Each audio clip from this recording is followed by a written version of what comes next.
ജമാഅത്തെ ഇസ്ലാമി പോലുള്ള വർഗീയ സംഘടനകളെ കോൺഗ്രസ് വെള്ളപൂശുന്നതായി BJP മുൻ സംസ്ഥാന അധ്യക്ഷൻ കെ സുരേന്ദ്രൻ. സമസ്ത പോലും ജമാഅത്തെ തള്ളിപ്പറഞ്ഞിട്ടും VD സതീശനും കോൺഗ്രസും പിന്തുണയ്ക്കുന്ന നിലപാടാണ് സ്വീകരിക്കുന്നത്.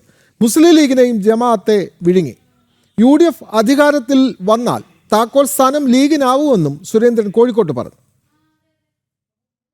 ജമാഅത്തെ ഇസ്ലാമി പോലുള്ള ഭീകരവാദ സംഘടനകളെ വെള്ളപൂശുന്ന പച്ചയായ വർഗീയ നിലപാടാണ് കോൺഗ്രസ് ഉയർത്തിപ്പിടിക്കുന്നത്. കഴിഞ്ഞ 10 വർഷത്തെ പിണറായി വിജയൻ സർക്കാരിന്റെ അപകടത്തിൽ നിന്നും മോചനം ആഗ്രഹിക്കുന്ന കേരളത്തിലെ ജനങ്ങൾക്ക് UDF സംഭാവന ചെയ്യാൻ പോകുന്നത് അതിനേക്കാൾ ഭീകരമായിട്ടുള്ള ദുരന്തമായിരിക്കും. അവർ കൂട്ടുപിടിച്ചിരിക്കുന്നത് ഈ രാജ്യത്തെ തന്നെ തകർക്കാൻ ശ്രമിക്കുന്ന ഭീകരവാദ വർഗീയ സംഘടനകളെയാണ്. ഒരു മതരാഷ്ട്രവാദമാണ് ഉയർത്തിപ്പിടിക്കുന്നത്.